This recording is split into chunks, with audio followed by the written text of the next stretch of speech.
Já tá gravando? Então vamos lá.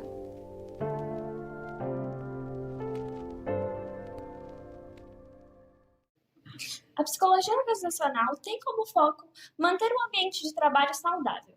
Para isso, foca no desenvolvimento dos profissionais de maneira geral e na solução de problemas ligados à gestão de pessoas. Hoje, nós tivemos o prazer de ser recebidas por um profissional de referência no ramo e que aceitou o convite para essa entrevista. Michelle Ott é psicóloga há 18 anos, aprecia o trabalho com pessoas envolvendo desenvolvimento humano, carreira e autoconhecimento. Já trabalhou com psicologia organizacional, o foco da nossa entrevista, orientação profissional, clínica, social e acadêmica. Atualmente atua em consultoria e mentoria.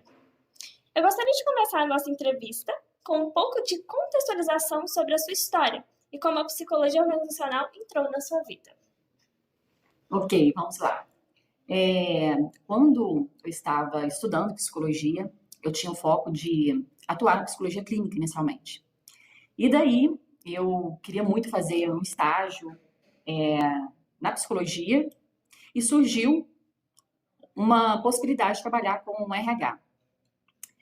Fui, me encantei, é uma área que é muito dinâmica, uma área muito desafiadora, uma área que tem um aprendizado muito grande no sentido de trazer o bem-estar para os trabalhadores, trabalhar com projetos de desenvolvimento, trabalhar nos subsistemas de recursos humanos, que são vários, são inúmeros, e isso me encantou muito. Então, eu comecei a trabalhar com estágio, fui contratada, isso antes de formar, trabalhei uns 2 anos. Me formei em 2005 e logo depois também fui para uma área de orientação vocacional e logo depois uma primeira empresa, né, entrando realmente como psicóloga. Trabalhei muito focado em recrutamento e seleção e avaliação de desempenho. Então, quando você entra numa empresa, na área em RH, dependendo da estrutura da empresa, do tamanho da empresa, da estrutura do RH, você pode trabalhar em diversos subsistemas. Né? Nesse caso específico, eu trabalhei muito focado com recrutamento e seleção, com avaliação de desempenho. Depois, me mudei, fui para outra cidade e continuei com RH, trabalhando numa outra área, numa outra empresa. E nessa empresa específica, era o RH generalista, que é o RH que trabalha, é o único RH da empresa, né? Que trabalha com todos os sistemas de RH. Foi um desafio muito grande, porque, de certa forma, eu era recém-formada, e trabalhar numa empresa, mesmo que pequena, quando você trabalha com todos os sistemas, você precisa ter conhecimento realmente de todos eles. Então, tem um ponto positivo nesse sentido, para quem está iniciando na área de RH, né, trabalhar, ver todos os subsistemas, a questão de conhecimento, isso é positivo, mas, por outro lado, você não atinge um grau de profundidade que é necessário, porque realmente não tem como, né? Não tem como por conta das demandas, mas foi para mim um grande conhecimento, um grande aprendizado, e isso para a minha questão profissional mesmo, né, trouxe aí um know-how muito grande, no sentido de ter conhecimento. Então, trabalhei com recrutamento e seleção, avaliação de desempenho, treinamento e desenvolvimento, e outros tipos de atuação, intervenção dentro da empresa, focado principalmente em programa de desenvolvimento para a liderança. Então, implementar isso, trabalhar com formatos de desenvolvimento nas lideranças, com as equipes também, é algo que traz uma relevância muito grande do nosso papel enquanto psicólogo, de realmente entender a necessidade da equipe, das lideranças, da empresa e trazer isso para um programa, uma ação efetiva para desenvolvimento daqueles colaboradores. E não é só um desenvolvimento profissional, é também o desenvolvimento que impacta o clima da instituição, a cultura da instituição. Então, o RH, eu sempre coloco um ponto, né, que ele precisa ser estratégico, ele precisa entender do negócio da empresa, entender da cultura, do clima, para que ele possa propor realmente ações efetivas para isso. Nesse momento, eu ainda não estava tendo esse olhar, mas hoje, quando eu olho para trás, por toda a minha trajetória, eu vi que eu consegui contribuir, mas vi também que poderia ter atuado muito, de uma forma muito estratégica. Mas, enfim, como eu disse, eu estava iniciando a minha carreira, era recém-formada, mas tive um conhecimento prático e tático muito grande nessa empresa. Depois, a próxima empresa, eu acho que a quarta empresa de RH, foi a Globo. Eu entrei especificamente para um tipo de projeto de desenvolvimento de pessoas, para desenvolvimento voltado para a carreira, que era o autoconhecimento.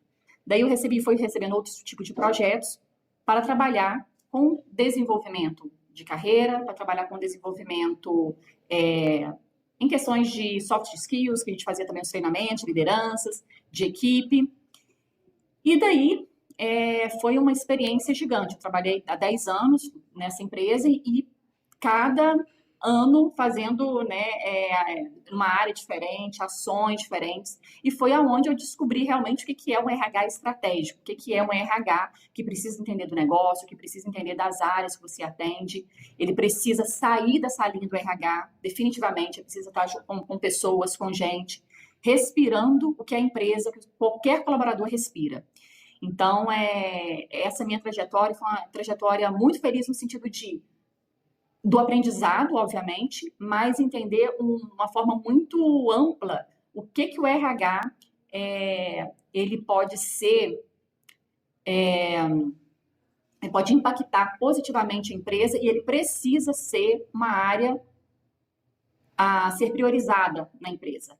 Porque a gente fala de pessoas, a gente fala de clima, de cultura, e cada vez mais ele consegue não trabalhar, além de trabalhar com subsistemas, né, de recrutamento e seleção, avaliação de desempenho, gestão de performance, gestão de competências, treinamento e desenvolvimento, tem área de consultoria interna, tem as áreas, né, que é mais de remuneração, benefício e tudo mais, mas além de tudo isso, ele precisa atuar no que se refere à necessidade para trazer as pessoas para cada vez mais, né, para um clima melhor de trabalho, onde elas consigam realmente atuar e ser valorizadas. E isso, trabalhar dessa forma é um desafio, porque o que eu estou dizendo aqui, né, na prática, um desafio constante, e ter vivido isso de forma que alguns dias a gente conseguia isso de forma brilhantemente, mas nem todos os dias conseguimos. Né? Esse é o grande desafio do RH. E terminando essa trajetória específica do RH, quando eu tomei minha decisão de sair da empresa, foi por questões pessoais, mudança de cidade e tudo mais, mas também viver um outro formato de trabalhar com RH. Né? Então, fiquei um tempo trabalhando com consultoria em empresas, no online, no presencial, trazendo esse olhar também desse novo RH, um olhar mais humanizado, de um olhar mais estratégico. Então, ainda trabalho com alguns subsistemas que eu selecionei desde essa minha trajetória com RH e mais focado hoje em mentoria, principalmente para psicólogo, né? Então, hoje a minha atuação, ela é bem restrita com RH. Mas foi uma trajetória de uns 15 anos, eu acho. Nossa, né? Quanta experiência, né? Você mencionou em sua rede social, inclusive, abre aspas. Em 2009, eu comecei a trabalhar na Globo como psicóloga organizacional. Fiquei apaixonada pelos projetos que coordenava, totalmente focados no desenvolvimento de carreira dos colaboradores.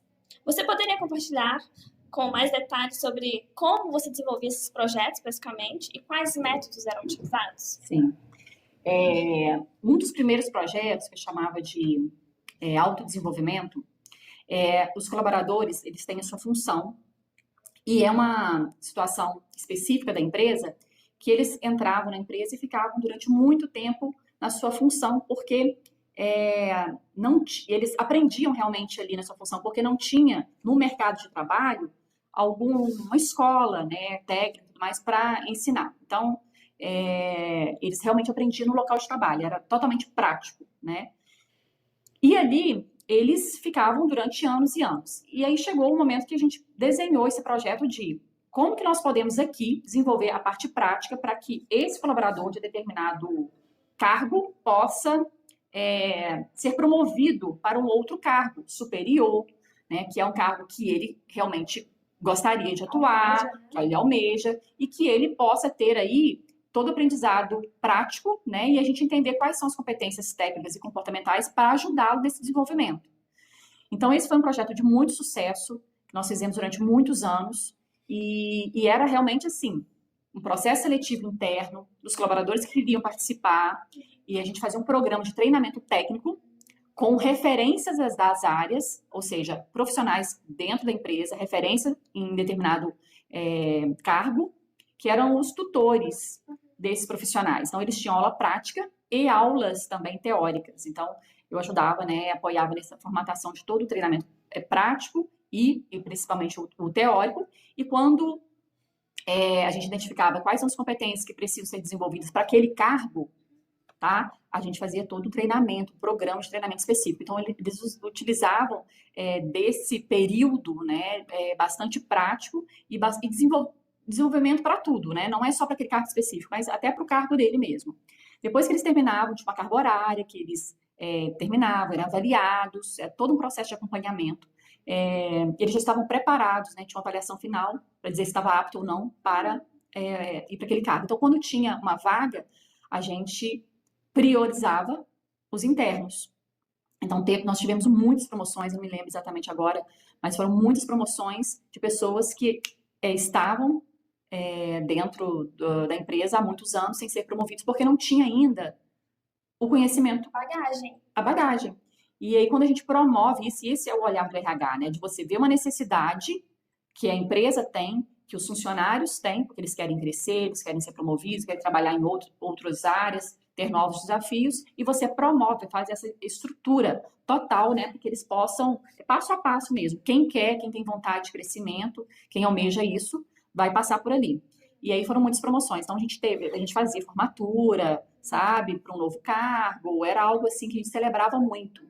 E eles contavam toda a história, né, desse sentido assim, porque não é fácil, né, você trabalhar, fazer essa escolinha interna, mas era algo que tinha um retorno muito grande no sentido de satisfação do funcionário, valorização dele. Reconhecimento, né? Total, muito reconhecimento.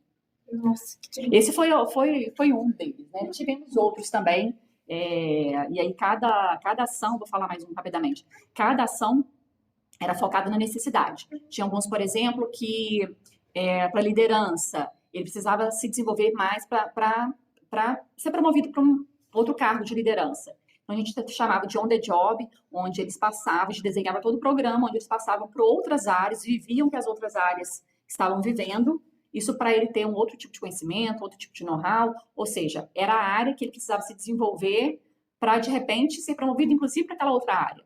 Porque, então, a gente apontava, assim, quais são as áreas que têm necessidade de abrir uma vaga.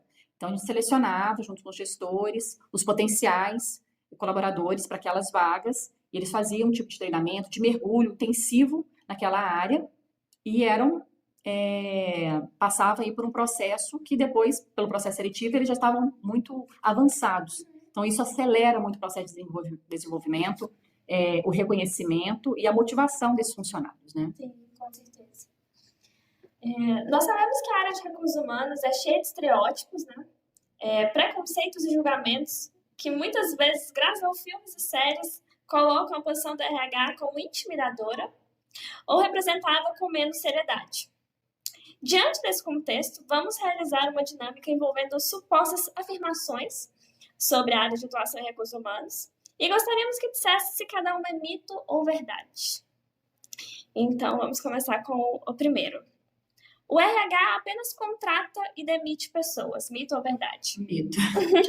E eu brinco o seguinte, não é o RH que ele passa pela parte burocrática, né, admitindo, e agora demitindo é o funcionário que se demite, porque, né, quando chega na situação assim, de ter que demitir, desde que o gestor deu feedback, né, deixou claro que ele precisava se desenvolver e tudo mais. Então, eu tinha um gestor que falou, Michele, você que promove ou você se demite. Então, assim, se você quer, né, quer crescer, quer ir para um outro patamar, você vai fazer sempre, vai dar o seu melhor.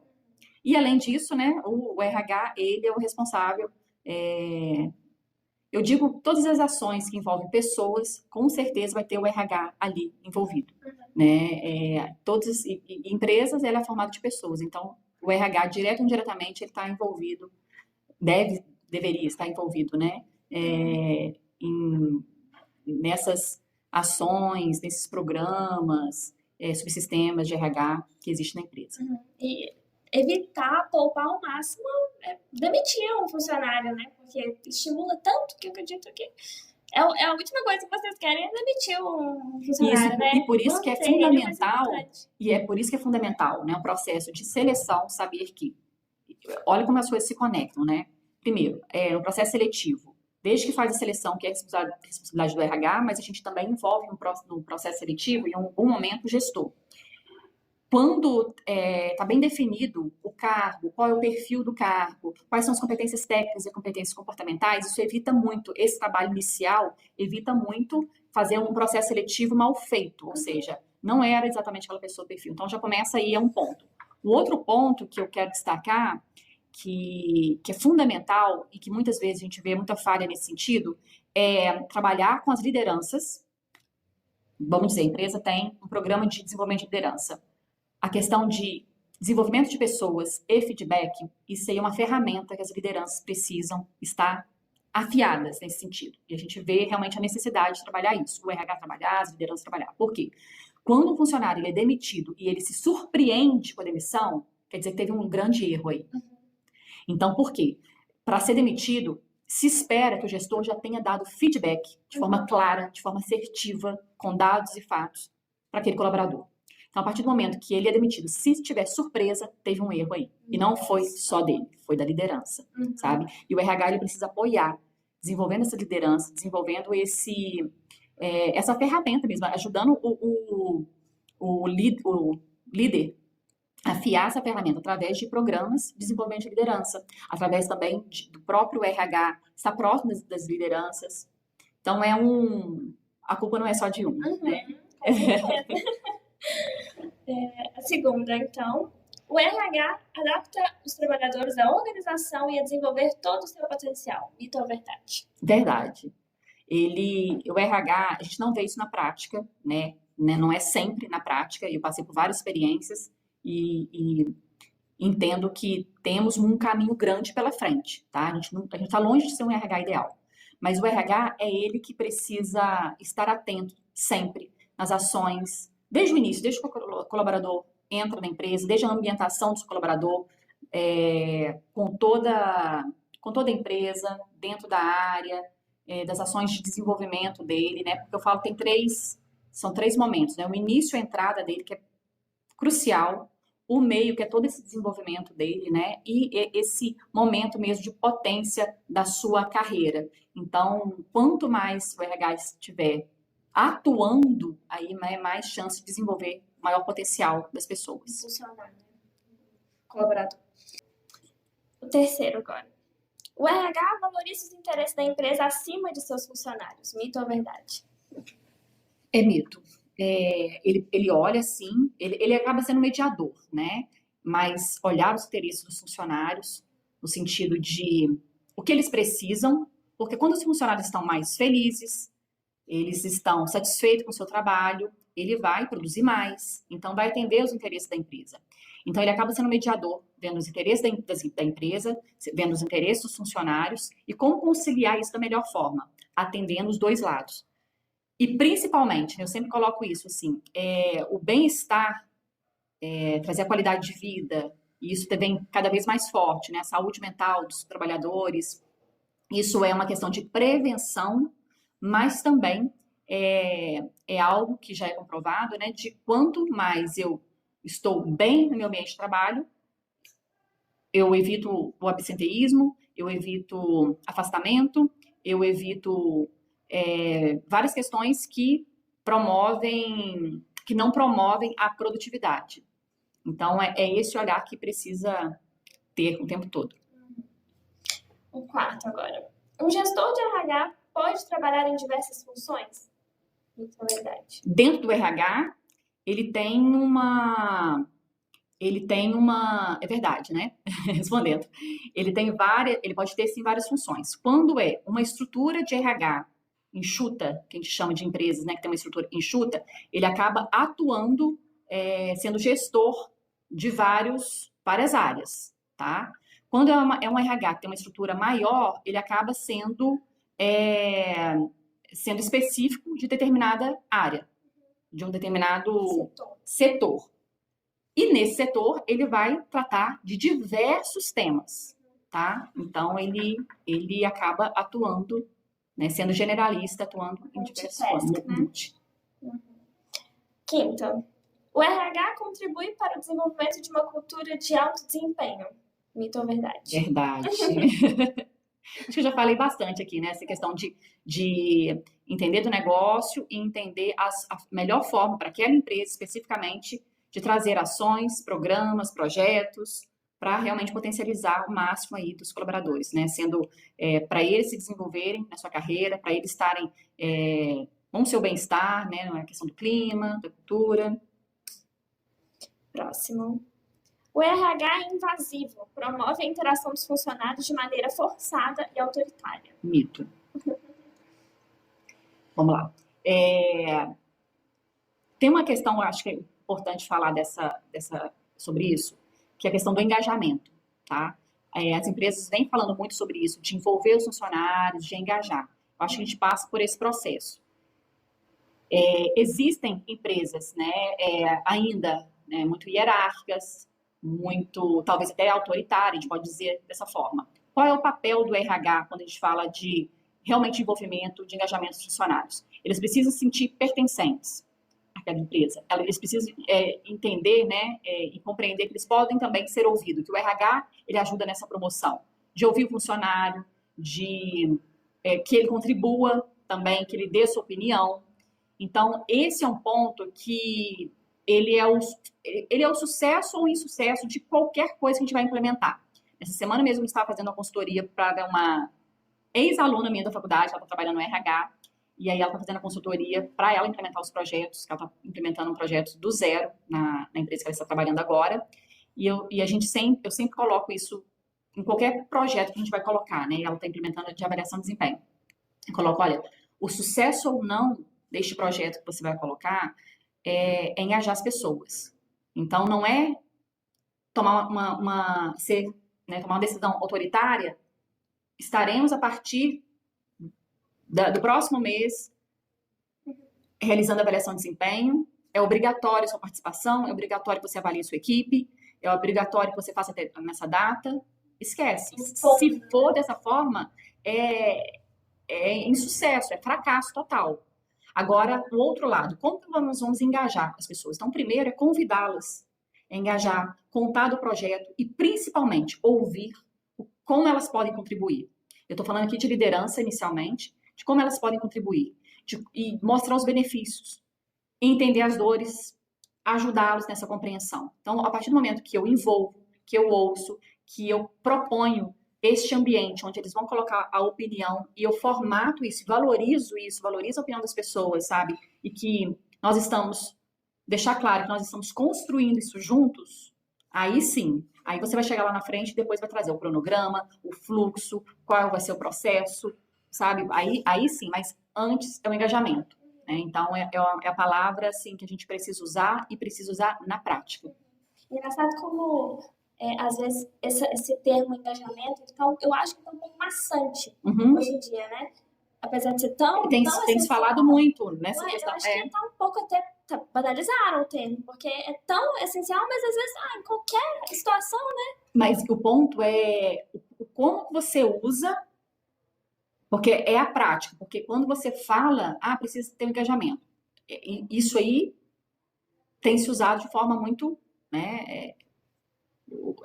As pessoas usam isso de uma forma muito... acabou que banalizou mesmo, né? Mas o ponto é, como que na prática, efetivamente, e a resposta é simples, engaja ou não engaja a sua ação? Sabe? Então, é esse o ponto. Então, quando eu coloco, assim, a questão do engajamento, e aí a gente formatou isso, como fazer, né? Como provocar esse engajamento, gente, são coisas óbvias, são coisas simples, mas que pela correria do dia a dia, muitas vezes isso não é praticado. Só que aí, eu digo que é um investimento de você reunir as pessoas, de você ouvir, de você apresentar, de você ajustar, de você contribuir. É esse o investimento que as pessoas se sentem que estão pertencentes, sabe? muitas vezes isso passa batido por não valorizar isso ou porque não tem tempo e nem pensou nisso. Então, tudo tem que ter uma estratégia. E a estratégia do engajamento efetivo na ação realmente, né, ali do dia a dia, essa é a grande diferença. Próxima. O RH tenta oprimir os funcionários para que não tragam problemas de cunho pessoal para o trabalho. Eu acho que isso também é bem maçante, né? Trazer problema para o trabalho. É mito, né? Não oprimir. Agora, o RH, a empresa, ela pode ter um tipo de apoio, sabe?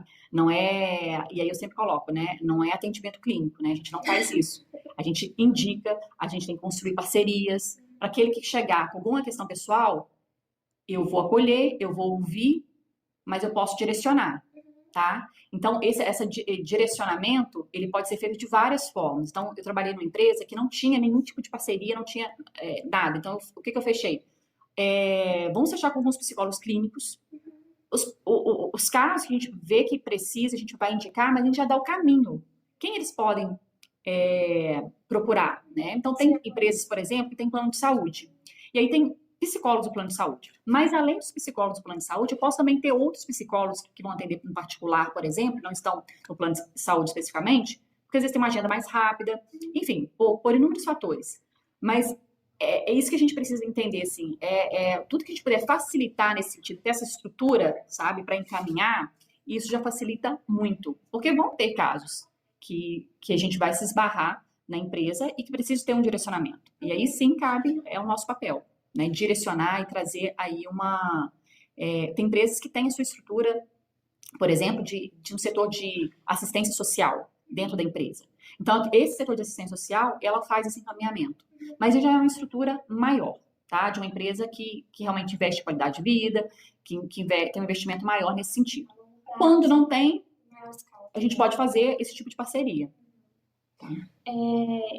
Assim, isso é frequente? Por exemplo, você já se deparou com alguma situação em que o funcionário, o colaborador não estava sendo produtivo por uma questão pessoal? Isso é frequente ou não? Não é muito? Não tanto, assim. Eu já peguei algumas situações, mas, assim, pelo tempo que eu tenho de experiência, assim, nas empresas, mas já passou, assim, por algumas situações, mas não é nada frequente. Não, entende? Porque em empresas maiores, por exemplo, muitos deles até fazem terapia e tudo mais, e a gente nem sabe, né, que faz. Agora, caso assim que a gente viu, ou que o gestor traz para a gente, por isso tem que ter uma parceria muito grande com os gestores, ele traz assim a situação, porque os funcionários também têm um viés, uma ligação muito grande com os gestores. Então, muitas vezes o gestor, Michele, chegou até mim, porque empresa, vamos pensar numa empresa grande, né? Então, quando a gente tem uma ligação com os gestores, a gente precisa fazer essa parceria com os gestores, porque não tem como a gente estar o tempo todo no mesmo ambiente com os funcionários, né? Isso não tem como. Mas quando a gente tem essa parceria com os gestores estão ali no dia a dia com eles. Então, quando é algo que eles não consigam encaminhar ou resolver, eles vão trazer pra gente. Então, já tive algumas ligações, assim, de gestor de precisa dessa ajuda, ou talvez, assim, casos que já aconteceu, né? De uma separação, de perder o filho, ou o filho está internado, sabe? Essas situações que tira a pessoa. Então, a gente até vê, assim, alguma forma, o que pode ajudá-lo ali, tá? E também encaminhar, né? Conversar, encaminhar.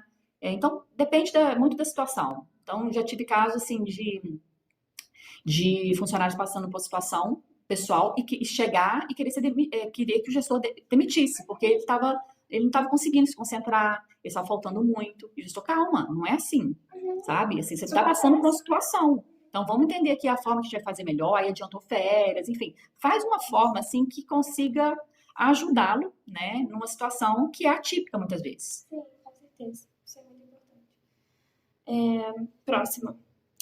Com os novos recursos tecnológicos, a profissão futuramente pode se tornar desnecessária? Mito ou verdade? É mito e verdade.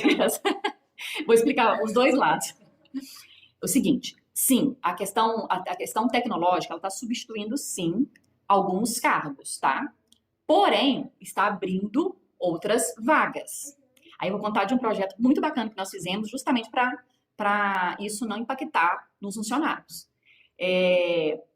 É uma situação, isso é mundial, né? A tecnologia, ela vem para substituir secretárias, né? Tem uns cargos que têm um impacto muito maior. E isso não é numa empresa, é no mundo, né? Taxista, por exemplo, Então, Nem tem, né? né? Agora o Então, carro vai sozinho. exatamente. Então, assim, tem várias coisas, né? Secretária, hoje você faz tudo no iPhone, assim, no iPhone, no celular. Resolve várias coisas de forma muito automática. E aí, sim, vai substituir algumas profissões, né? E nós vamos continuar ainda com nessa fase de substituição. Porém, vários cargos, novos cargos estão aí no mercado, surgindo no mercado. E aí na empresa, a gente deparou com essa situação. A tecnologia vai acabar substituindo, sim, alguns cargos. Mas outros cargos iam surgir na empresa que ainda não estavam, não era um cargo que existia na empresa. Então a gente fez um programa de desenvolvimento para esses novos cargos, sabe? E isso é justamente para quê? Aquelas pessoas que estavam ali, que tinham potencial para outro cargo, foram selecionados, vão para lá, vamos dizer, você quer? E aí eram migrados para esse outro cargo. E aqui que tem que ficar enxuto, entendeu? Para evitar o máximo desligamento. O ponto é o seguinte, é uma verdade no sentido de mundial, isso não é uma específico para a empresa, né? Existe essa questão. Agora, o quanto a empresa está olhando, né, para esse tipo de antecipadamente, não esperar acontecer, mas que outros tipos de desenvolvimento eu posso promover na empresa de conhecimento técnico, tá? Específico, técnico, e também, se precisar, né, e sempre vai, de novas competências comportamentais que eu consiga sustentar essa transição. Esse é o ponto, sabe? Então, assim, eu participei de um projeto que nós fizemos específico sobre isso e foi, assim, muito gratificante no sentido de entender que, sim, alguns aqui vão enxugar algumas áreas, mas a gente pode criar essa transição e esses outros profissionais passarem por outras áreas, se desenvolverem em outras áreas. Aí outro ponto, né, para se destacar. As pessoas, e isso é para todas as pessoas, né, se a gente se acomodar, no sentido de eu tenho esse conhecimento, não preciso mais, para mim tá bom o que eu recebo, para mim tá bom esse conhecimento, você vai ficar para trás. E isso é para todo mundo, para todos nós, né? Então, hoje, por exemplo, hoje eu trabalho 95% online. E quando eu tomei a decisão de sair da empresa em 2020 e vim para o interior, morava no Rio na época. As pessoas me falavam, você é maluca, no auge da pandemia, na crise da pandemia, você vai fazer isso, você vai para o interior.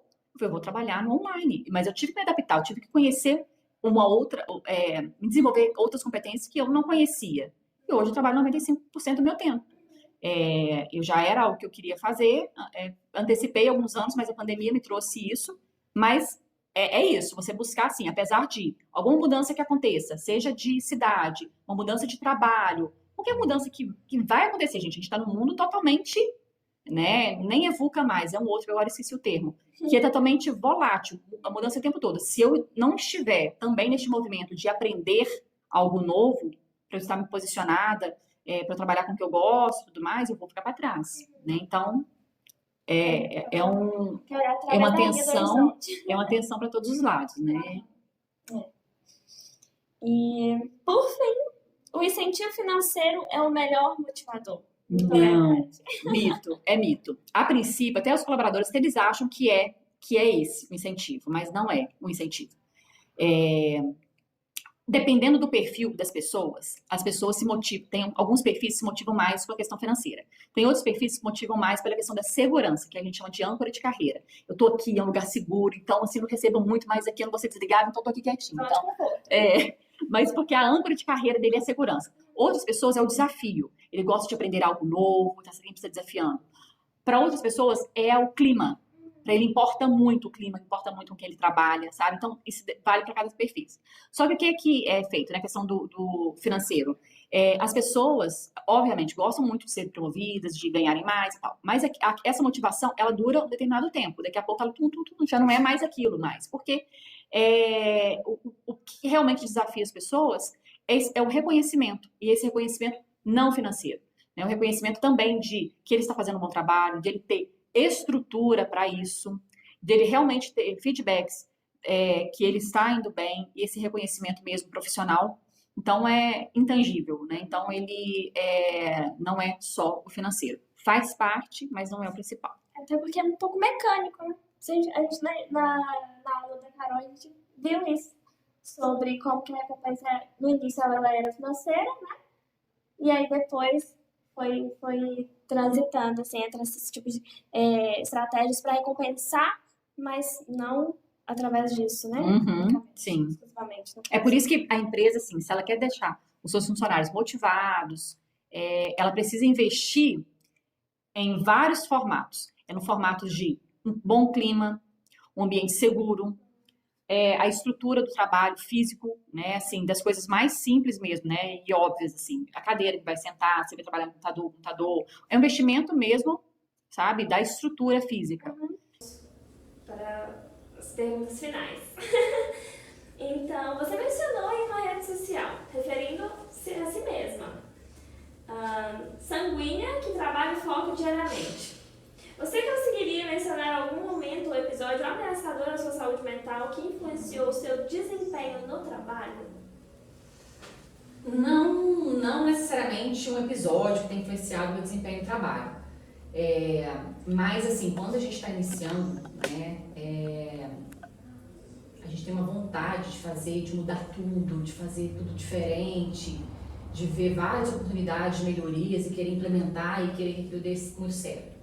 Então, em alguns momentos, quando eu olho para trás assim, eu vejo o quanto, em alguns momentos, isso me fez mal, de criar muita expectativa, de querer um resultado muito rápido, de querer fazer acontecer, de querer realmente essa grande diferença. E, na verdade, o nosso trabalho é um trabalho de formiguinha mesmo, né? Um trabalho que, quando você, dentro de uma empresa, você implementa, tem um tempo para amadurecer, tem um tempo para ajustar um programa, um projeto e tudo mais. Então, isso faz parte do tempo. Então, a mudança de cultura, mudança de clima, ela não é do dia para a noite. Ela é uma construção que você vai implementando, vai semeando, né? Então, é algo que, se ela está evoluindo, já está de bom tamanho, né? Se ela está realmente sendo positiva, já está de bom tamanho. Então, acho que esse é um ponto, um recado e uma dica também para quem está iniciando na área, de querer muitas vezes se frustrar, muitas vezes de querer um resultado tão rápido com o trabalho do RH e a gente não faz milagres. Ter esse entendimento, né? Então, eu precisei de um tempo de experiência para entender esse meu papel, que não era uma virada de chave tão rápida, mas que, se está sendo positivo, né, estamos colhendo o fruto daquilo que foi implementado, né, isso já está caminhando, então o caminho é esse mesmo. Tá? Porque teoria e prática. E sobre a sanguínea, sim, a questão do foco, né? Eu sempre trabalho muito isso de focar, porque eu tenho uma certa necessidade, né, uma vontade de fazer muitas coisas ao mesmo tempo. E então é sempre diariamente. O que é prioridade hoje? Vamos fazer o que é prioridade hoje, no outro dia, tudo mais. Então é nesse sentido. Então, por último, mas não menos importante, nós gostaríamos de fazer um pedido. O que você diria ou que conselho daria para os alunos do curso de psicologia que se interessam pela área de gestão de pessoas ou pretendem atuar como psicólogo organizacional? Bom, a dica é o seguinte. Primeira questão, né? Para não criar expectativa. Vocês vão se frustrar muito, tá? Então, assim, já vai sabendo que isso vai acontecer. A dica talvez maior, assim, que eu daria é, primeiro, ter certeza que é isso que você quer, sabe? Que você realmente quer atuar com RH. Tendo certeza disso, a segunda dica é você vai se frustrar, porque nós não entramos lá com o nosso conhecimento, com tudo que a gente quer fazer para melhorar o ambiente, para melhorar a cultura, para trazer o bem-estar para os funcionários. A gente precisa entender que existe um outro lado e também de uma necessidade da empresa, né? Então a gente precisa estar atento a isso, entender a necessidade da empresa, entender que nós somos influenciadores e que nós precisamos ter esse papel de influenciar a empresa, de quais são os melhores programas, de quais são as melhores ações, de qual é o melhor formato, mas que nem sempre nós vamos conseguir isso e atender as nossas expectativas. Então, entender esse lado que alguns dias ganharemos, nem sempre teremos essa vitória nesse sentido, né? De conseguir realmente implementar exatamente o que você desenhou.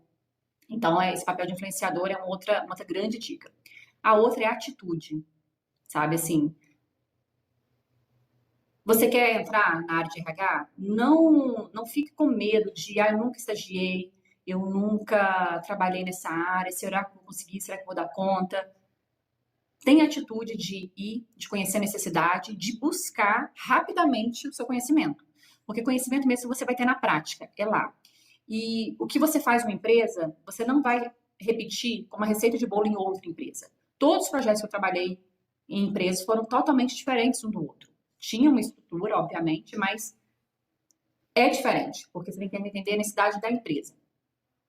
Agora, a atitude que você tem que ter de eu preciso implementar isso, mas eu nunca implementei. Então, corra atrás desse conhecimento, seja através de um curso, seja através de pesquisa, seja através de pessoas referentes naquela área, pessoas que já tenham trabalhado, para você adquirir esse conhecimento e você colocar na prática. Não espere saber fazer para entrar na área. A gente só aprende lá, mão na massa. Tá? Então, acho que essa é a atitude.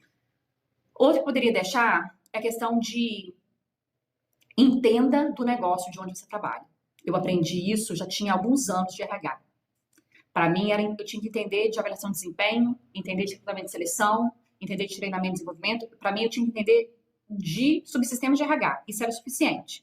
Eu só fui entender, compreender que o RH precisa entender do negócio, e eu já estou dando para vocês uma grande dica, depois de talvez uns 4 anos de formada, que assim, o RH, ele precisa entender do segmento da empresa, do negócio da empresa. Só assim que a gente vai ser eficiente em tudo que a gente vai propor.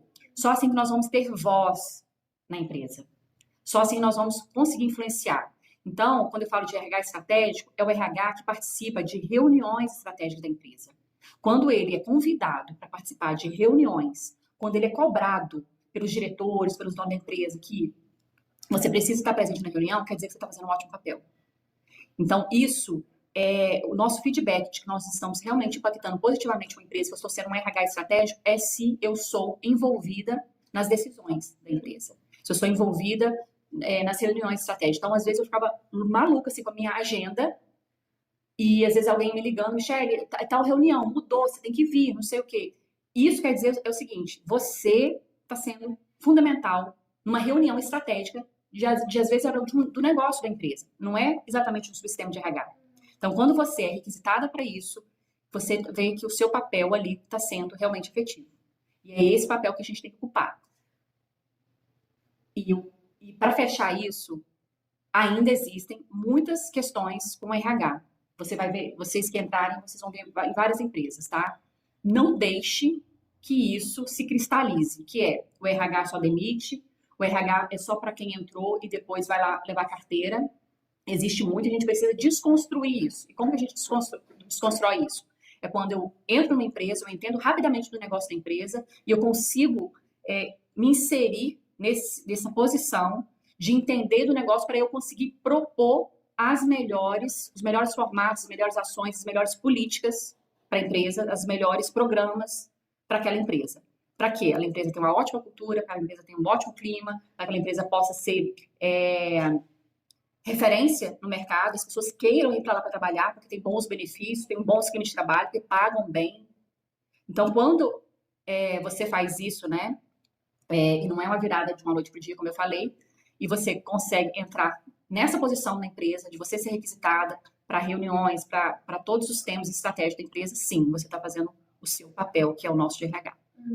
Até porque até o psicólogo organizacional precisa se sentir pertencido na empresa, né? Não é só os colaboradores. Com certeza. Ele tem que ser pertencido e ter peça fundamental. Por fim, eu gostaria de agradecer em nome da minha equipe e por ter topado a experiência e compartilhar detalhes tão preciosos sobre a sua profissão. Ainda dizer que é um prazer conhecer uma profissional tão diligente, disposta e entusiasmada com o seu trabalho. Nós aprendemos muito, muito, muito. Obrigada, foi um prazer. Obrigada, eu agradeço vocês, tá? E desejo boa sorte nessa caminhada. E para quem escolher essa área, esteja realmente disposto, né, a ser um RH diferenciado. É isso. Obrigada, parabéns para vocês pelo trabalho. Obrigada.